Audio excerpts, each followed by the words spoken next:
beserta istri. Yang saya hormati pimpinan partai politik, ada sekretaris PKS Pak Aris, terima kasih sudah bisa hadir. Yang saya hormati pimpinan partai politik PKPI juga ada hadir di belakang. Oh ya, sekretaris PKPI Bu Musi dan Pak Mundel juga ya. Yang saya hormati PSI Pak Mundel juga hadir.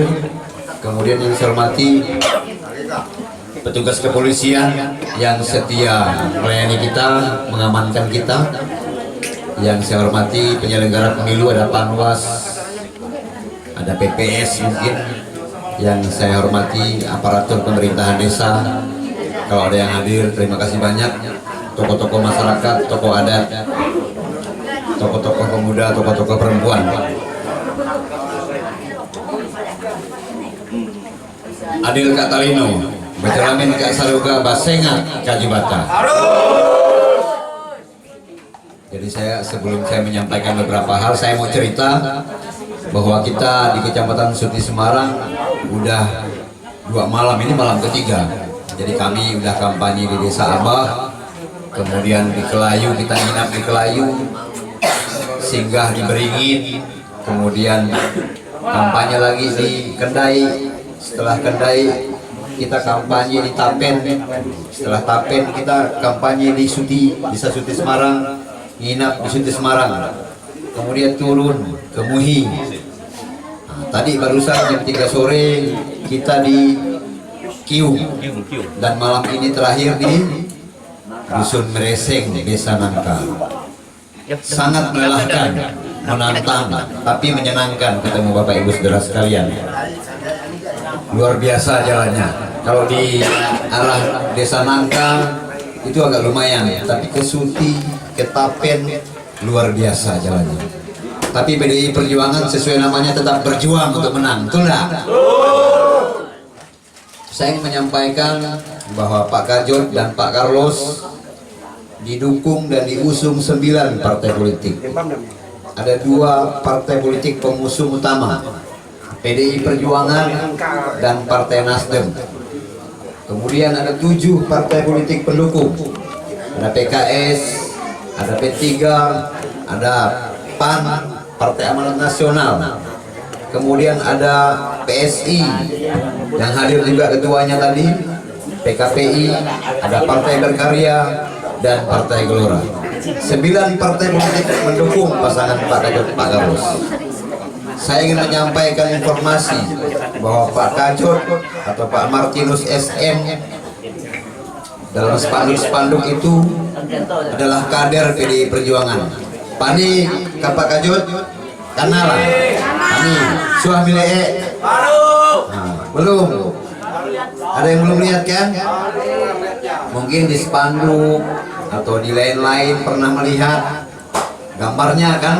Nah, ini kita bawakan yang aslinya. Pak Carlos pernah lihat? Belum pernah. Ya. Pak Carlos juga kita bawa. Jadi Pak Kajot adalah kader PDI Perjuangan. Dr. Carlos Jafara MKes adalah kader Partai Nasdem.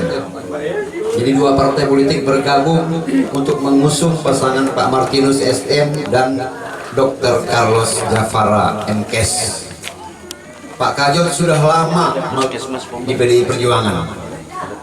Beliau meniti karir politik mulai menjadi anggota partai politik biasa, kemudian ketua PAC Seluas di Kecamatan Seluas, maju calon anggota DPRD, terpilih menjadi anggota DPRD.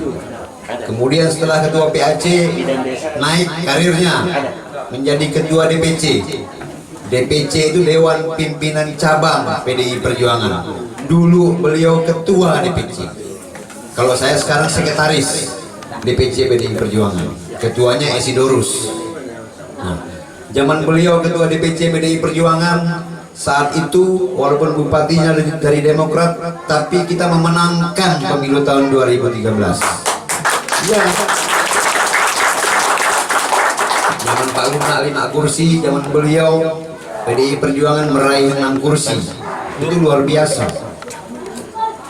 Kemudian mengantarkan beliau menjadi ketua DPRD Kabupaten Bengkayang. Secara pengalaman pemerintahan jelas beliau berpengalaman karena pernah menjadi anggota DPRD, ketua komisi saat itu, kemudian ketua DPRD. Salah satu pertimbangan partai memberikan rekomendasi kepada calon adalah harus berpengalaman di bidang pemerintahan. Nah, Pak Kajot clear, sudah jelas berpengalaman di bidang pemerintahan. Pak Carlos apalagi seorang dokter, seorang PNS dulunya, sekarang udah pensiun. Jadi kita berharap Pak Carlos ke depan bisa membantu kita membenahi soal kesehatan. Sekarang lagi musim corona, betul? Ya, sekarang lagi musim corona. Nah, kita butuh seorang dokter untuk bisa membantu kita dalam pengelolaan pemerintahan. Nah, kemudian pertimbangan-pertimbangan partai lainnya mengapa mengusung Pak Carlos, bahwa beliau sebelumnya, demikian juga Pak Carlos, punya prestasi pastinya, punya rekam jejak yang baik, punya karya nyata dalam proses-proses sebelum menjadi calon bupati dan calon wakil bupati. Pertimbangan-pertimbangan itulah PDI Perjuangan dan Partai Nasdem memberikan rekomendasi. PDI Perjuangan tidak sembarangan memberikan rekomendasi, tapi sekarang ada kader PDI Perjuangan yang lainnya, yang nomor urut 1 itu dulu mulai dari orang tuanya direkomendasi PDI Perjuangan, Pak Luna. Kemudian dia yang bersangkutan calon wakil bupati pernah kita rekomendasikan kalah. Kemudian kita rekomendasikan calon bupati 2015 juga kalah. Nah, sekarang PDI Perjuangan ini kan punya kader, boleh enggak mencalonkan kader yang lainnya? Boleh enggak? Boleh kan? Masa yang itu terus, betul enggak? Kalah lagi, capek sudah kita. Tapi ngotot. Yang bersangkutan nomor urut 1 itu masih ngotot, padahal udah anggota DPRD provinsi, masih mau mundur, mencalonkan diri masuk partai lain. Nah, berarti kader yang bersangkutan tidak loyal terhadap partainya, betul enggak? Mengkhianati partainya sendiri, betul enggak? Bagaimana mungkin? Yang besarkan dia PDI Perjuangan, anggota DPRD pernah, ketua DPRD pernah, sekarang anggota DPRD provinsi.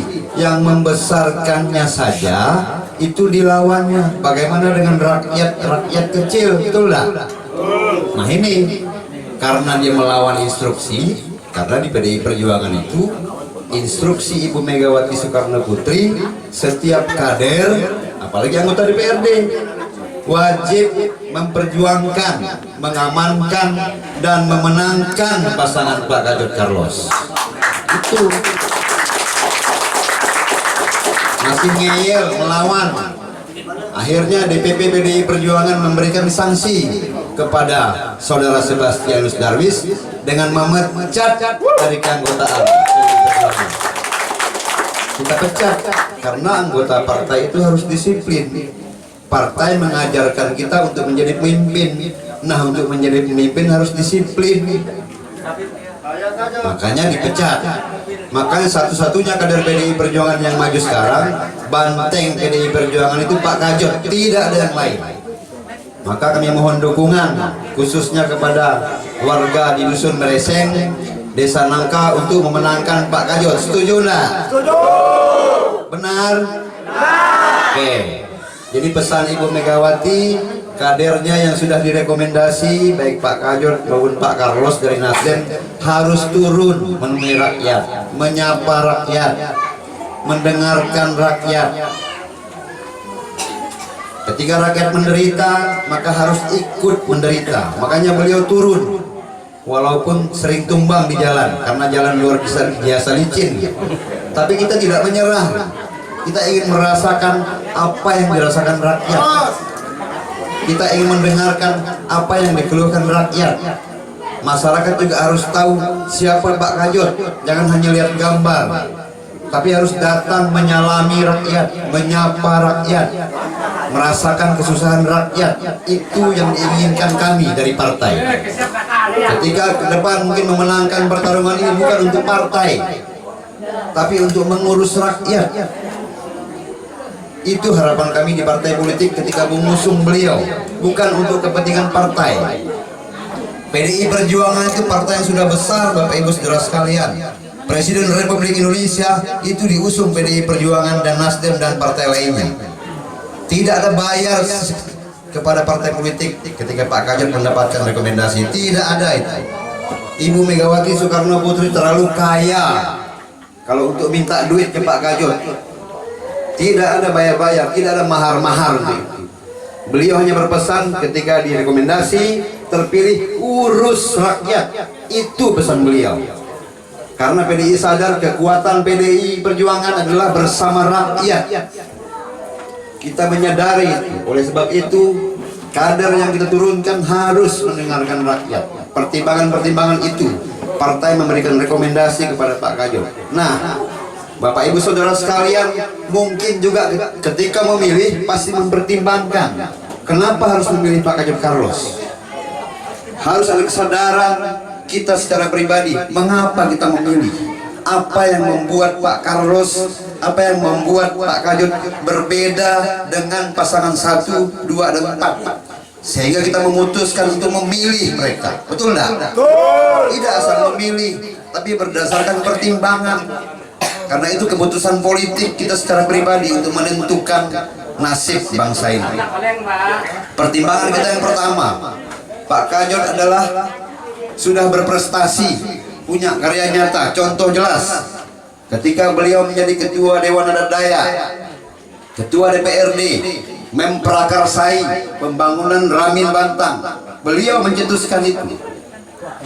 Visi beliau ketika menjabat ketua DAD harus bisa mewujudkan Ramin Bantang berdiri. Kan? 1 tahun 7 bulan itu bisa diwujudkan. Jelas dia mampu memperjuangkan mimpinya itu, visinya itu. Sama ketika dia bupati, dia juga visi, tidak visi. Visi itu adalah gambaran tentang masa depan yang akan kita raih. Itu visi, mimpi beliau, Pak Kajot dan Pak Carlos, supaya Bengkayang bangkit, Bengkayang maju, Bengkayang hebat. Bangkit dari apa? Bangkit dari keterpurukan pemerintahan kacau balau. Bupati yang lama ditangkap KPK, dengar kan? Iya. Kemudian semua jalan jembatan kita rusak, daya beli petani menurun, perekonomian tidak bisa maju-maju. Itu harus dibenahi. Listrik tidak ada, betul enggak? Iya, bukan hanya di Mereseng, sama di Tapen juga tidak ada listrik, di Abah juga tidak ada listrik. Bahkan di Beringin saya bertanya anak-anak masih sekolah, dia bilang tidak sekolah lagi. Kita sedih, anak-anak kita yang sekolah mestinya tapi berhenti sekolah. Maka tugas beliau sebagai pemimpin ke depan, tidak boleh ada anak-anak kita yang tidak sekolah. Yang tidak sekolah kita jemput, disekolahkan. Itu harapan kita ketika beliau menjabat. Jangan ada lagi ke depan anak-anak kita yang tidak sekolah. Pemimpinnya kita sendiri, ini orang Dayak, Pak Kajot. Masa ada anak-anak kita masih ada yang tidak sekolah? Kita sedih mendengarkan itu. Ke depan pemerintah harus jemput bola soal itu. Kemudian secara sosial pemerintah harus memperhatikan rakyat kecil yang tidak mampu. Rumah tidak bagus, kita benahi. Orang tua jompo yang tidak mampu, kalau bisa kita buatkan rantang kasih. Pemerintah buatkan program kasih makan orang-orang tua jompo kita yang sudah tidak mampu. Kader PDI Perjuangan di Banyuwangi seperti itu programnya.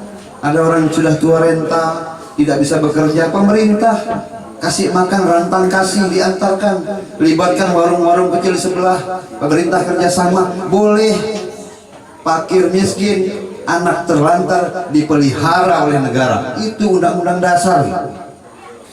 Maka kita menginginkan ke depan kader PDI Perjuangan harus mimpin di Bengkayang ini. Setuju nggak? Kemudian Pak Carlos jelas seorang dokter berpengalaman, punya prestasi, mimpin rumah sakit Abdul Aziz. Nah, ke depan kita tarik beliau wakil bupati untuk membenahi daerah kita, membenahi birokrasi, membangun rumah sakit yang jauh lebih bagus daripada Singkawang. Itu harapan kita semua, sehingga kita berobat tidak susah. Saya juga melihat, Dr. Carlos juga melihat sebagai wakil bagaimana di Sudi Semarang begitu kurangnya para medis. Bagaimana sekolah-sekolah guru numpuk di kota, di kampung-kampung sedikit gurunya, betul enggak? Mesti ada pemerataan, itu perlu ditata. Pak Kajot mampu untuk itu, karena di PDI Perjuangan banyak sumber daya manusia yang pintar-pintar. Jangan takut, ini partai besar, banyak SDM unggul di PDI Perjuangan. Jangan khawatir soal-soal itu. Jadi itu pesan saya, kalau bisa titik saman tanggal 9 Desember utuh ke TPS, anu ke TPS, nyoblos nomor tidak, dakuh dah pasal dikit ya, karah-karah masih aneh ngomong. Itu yang kemudian tanggal 9 Desember itu nanti hadir ke TPS. Usahakan, memilih adalah hak Bapak Ibu Saudara sekalian, bukan kewajiban. Nanti mungkin banyak calon lainnya akan menawarkan iming-iming, mungkin mau ngasih duit, menjanjikan sembako, kalau menang dikasih ini, janji-janji manis. Tidak boleh, karena memilih adalah hak kita, harga diri kita.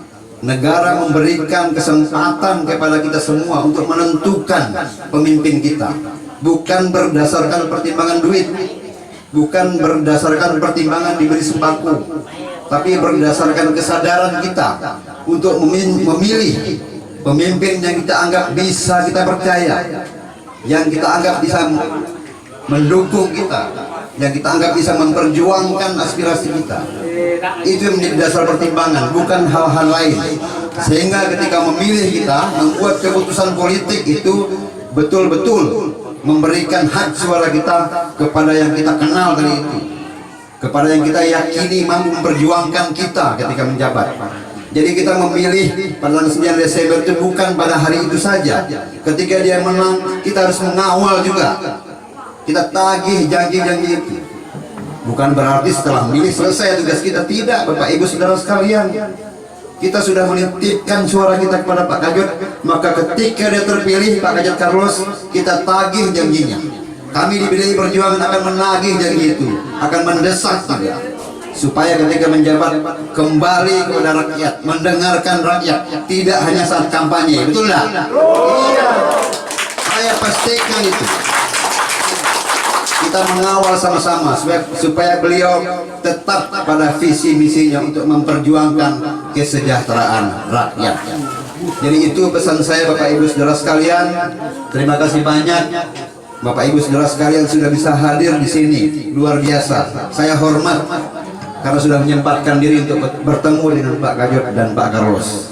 Mudah-mudahan ke depan apa yang kita cita-citakan bersama bisa terwujud.